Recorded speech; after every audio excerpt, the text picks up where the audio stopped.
This is Belgrade, Serbia, one of the oldest continuously inhabited cities in Europe and a city with the most turbulent history. Belgrade was the first attacked city in the First World War and the last city in Europe to experience aerial bombing in 1999.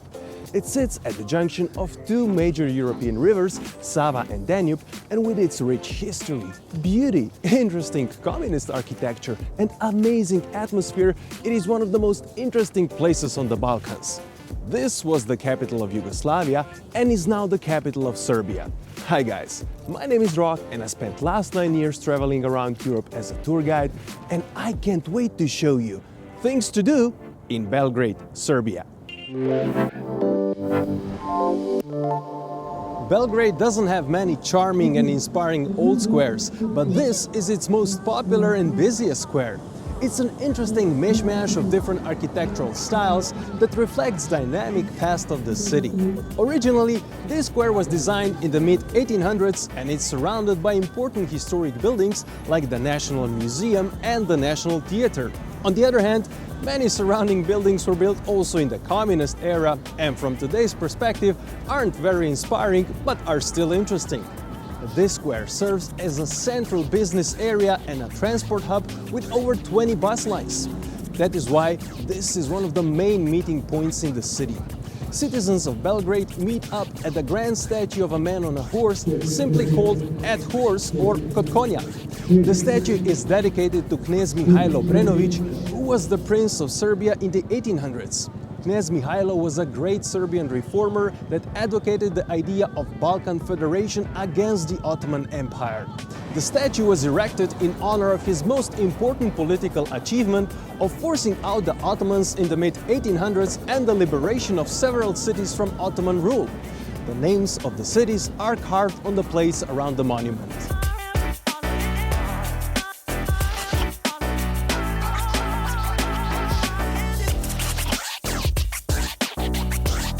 This part of Belgrade was built in the time when Serbs were fighting Ottomans for independence.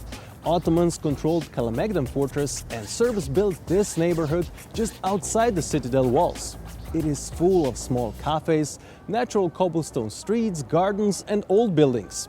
Here is a Holy Archangel Michael Orthodox church from the early 1800s, and opposite to the church you can find the oldest tavern in Belgrade serving traditional Serbian cuisine. Here is also residence of Princess Ljubica, a royal residence of Serbian Prince Miloš. As the residence was built near the Ottoman part of the city, there were safety concerns and Prince Miloš stayed here only occasionally. Today, the palace has occasional exhibitions and serves as a museum showing interiors of the 19th century homes in Belgrade. It offers an interesting insight into transition from the Oriental Ottoman-style interiors to more Western European decoration.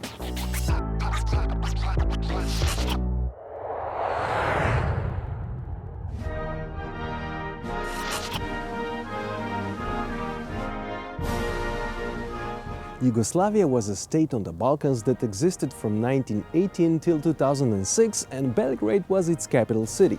In the wealthiest neighborhood of Belgrade, called Dedinje, you can find numerous villas, embassies, a royal palace, and this, a museum where you can learn more about Yugoslavia. Yugoslavia was created as kingdom led by Serbian royal family Karađorđević. When the Second World War broke out, the king's army was weak and couldn't fight against the Nazis. So it was the communists, led by Josip Broz Tito, that organized their own army, called partisans, to fight a successful rebellion against the Nazis. After the war, communists took over the power and Communist Yugoslavia was born, led by its lifetime president Tito. Yugoslavia consisted of 6 republics: Slovenia, Croatia, Serbia, Bosnia and Herzegovina, Montenegro and Macedonia. The country broke up in the 1990s with a devastating and long-lasting war. This museum consists of 3 buildings and shows the history of Yugoslavia as well as his lifetime president Josip Broz Tito, as his residence was right here. You can start the visit in the old museum that contains presents that Tito received during his presidency and shows the history of Yugoslavia. Next to the cascading old museum is the House of Flowers, a winter garden that was part of Tito's residence. When Tito was buried here in 1980, it has become his mausoleum. The last building is this, the 25th of May Museum, and was the first purpose-designed and built museum in Belgrade, opened in 1962 for Tito's 70th birthday. Unfortunately, the last building offers a lot of empty space and very little in terms of Yugoslavia experience, as the exhibition is very small and modern. The Museum of Yugoslavia is open from Wednesday to Sunday from 10 a.m. to 6 p.m.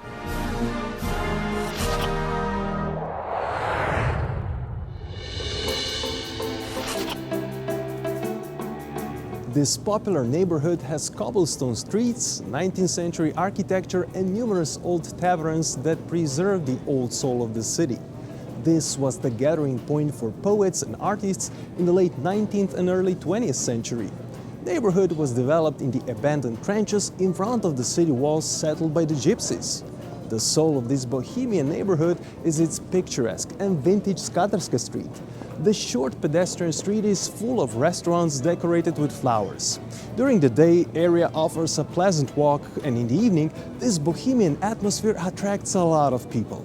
At the bottom of the street is a replica of a famous Sarajevo wooden fountain. After the Balkan War in the 1990s, it's hard to imagine that this fountain was a gift from the Bosnian city of Sarajevo to the Serbian city of Belgrade when the cities were still part of Yugoslavia.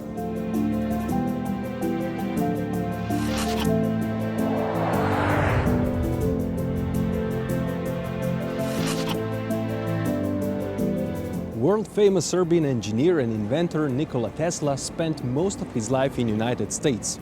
But his museum is right here in Belgrade, and the man also ended up on the Serbian currency, as his face is on 100 dinar banknote. One of Tesla's most important inventions was the AC electric motor that marks the beginning of the second industrial revolution and is still used today in production, transmission and consumption of electricity. Tesla also developed the first remote control and spent a great deal of time and fortune on a series of projects trying to develop wireless transmission of electricity. After having spent most of his money, Tesla lived in a series of New York hotels, leaving behind unpaid bills until he died in 1943. Tesla's entire property was packed and sealed in 60 packages, suitcases, metal trunks and barrels and shipped to Belgrade. The Yugoslav government soon established this museum that shows his documents, plans, drawings, photographs, exhibits, and even his ashes in a glowing golden orb. Here you can see working models of Tesla's machines, his various personal items, and his vision of the future. Guided tours in Serbian and English show experiment demonstrations, but you can also visit the museum on your own.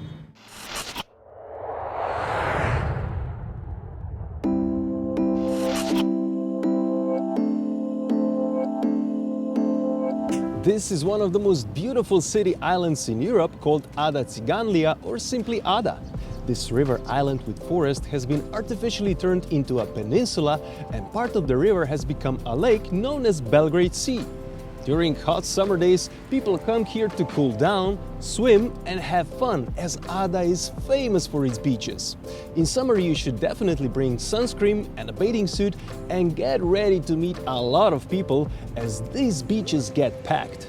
This is also a popular place for summer parties with good music, as there are many bars and nightclubs. If you come here in autumn like I have, you can enjoy countless cafes, restaurants, cycling tracks and sport fields. Here is even an artistic version of the famous Stonehenge called Ada Stonehenge, and the latest symbol of Belgrade, a beautiful white cable-stayed bridge. The bridge spans over the Sava River, and its only pylon, with a height of 200 meters or 660 feet, stands on the tip of Ada Peninsula.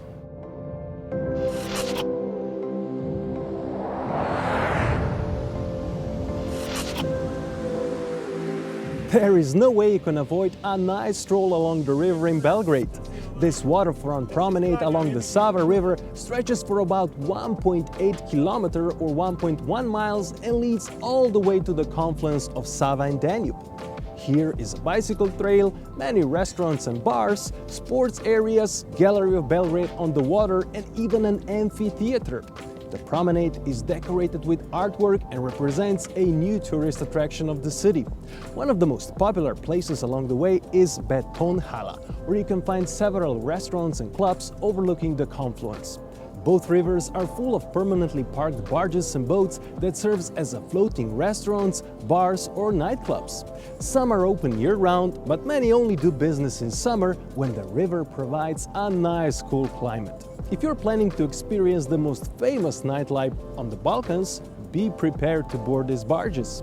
Most popular floating nightclubs are on the right bank of Sava River in Savski K neighborhood. In the summer, these floating clubs are running 7 nights a week, and each of them offers a different music, from live rock bands to pop, dance and Serbian folk music.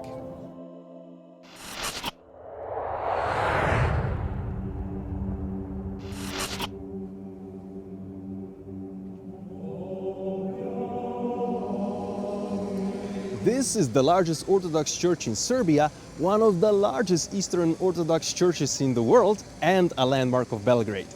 This impressive temple is dedicated to Saint Sava, a Serbian prince and Orthodox monk from the 1200s, the founder of Serbian Orthodox Church. Church is built on a spot where the Ottomans burned Saint Sava remains in the 1500s. At the time, Belgrade was part of the Ottoman Empire and Serbs were uprising against the Ottomans using icons of Saint Sava as their war flags. Construction of this temple began in 1935 but was stopped by the Second World War. After the war, the Orthodox Church was unsuccessful in its attempts to secure permission to complete the building, as Belgrade was a capital of communist Yugoslavia that prohibited construction of churches. After Tito died, permission for the building was finally granted. Due to Yugoslav war in the 1990s, interior work was slow. Mosaic decoration was secured by donation of Russia in 2016. Huge and amazing golden mosaics were recently completed by Russian artists and are a very impressive sight. One of the most impressive mosaics is a huge Jesus on the interior of the dome. Church is divided into 2 levels, as under the main space is also a crypt with new golden frescoes. Church provides a beautiful space with a special charm, and it's among favorite meeting places in Belgrade.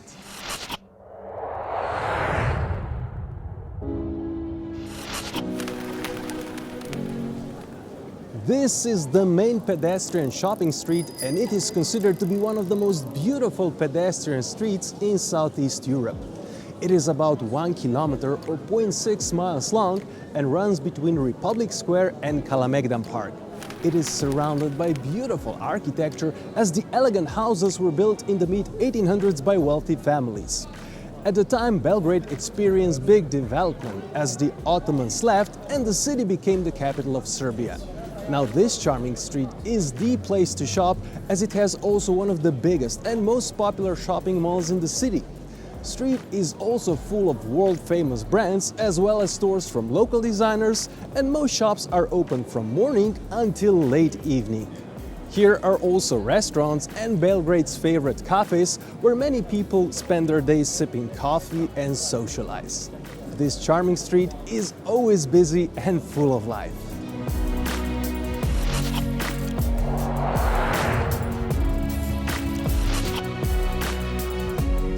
Rising 125 meters or 410 feet above the confluence of Sava and Danube rivers is the most historic and impressive part of Belgrade, Kalemegdan. Big Kalemegdan Park surrounds the old fortress and stretches down to the waterfront. Park was developed in the area that was once a bare open field which separated the city from the fortress. Open field ensured safety for the fortress as it provided no shelter for the enemy.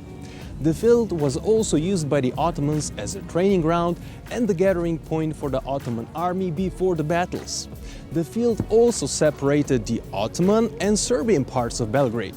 After the Ottoman army left Belgrade, the city started to transform the empty field into this park. Now this is the most popular park and the main recreational area of the city.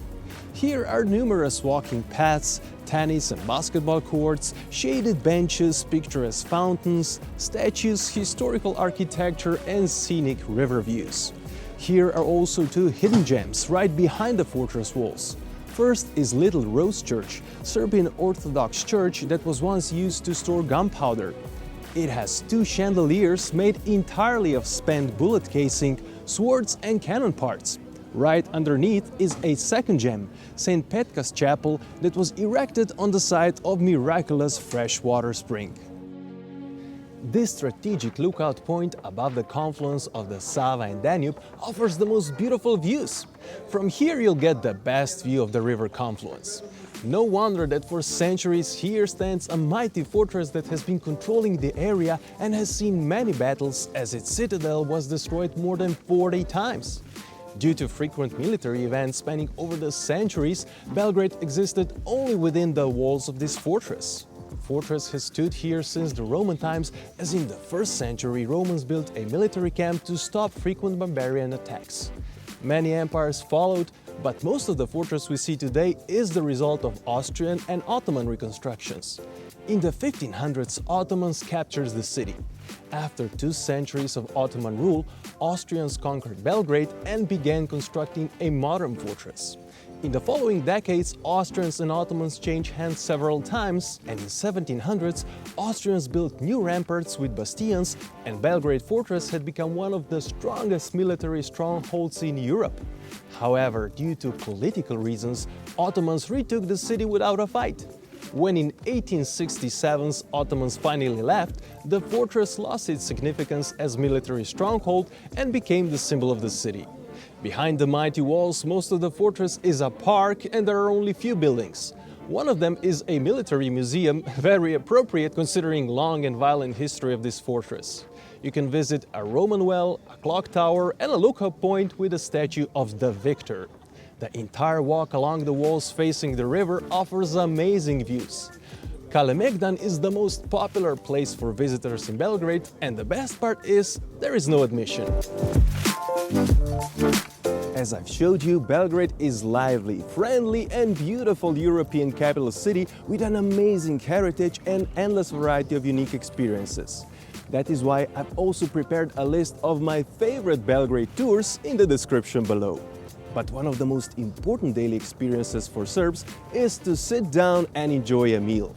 Serbs are known for their love of food, and in my special video dedicated only to delicious food in Belgrade, I'll show you the best street food and the best restaurant dishes you have to try. If you like this video, please give it a thumbs up. You can share your questions or suggestions about Belgrade in the comments below. And don't forget to subscribe and hit notification bell to be notified about my future travel videos. Thanks for watching and see you next time.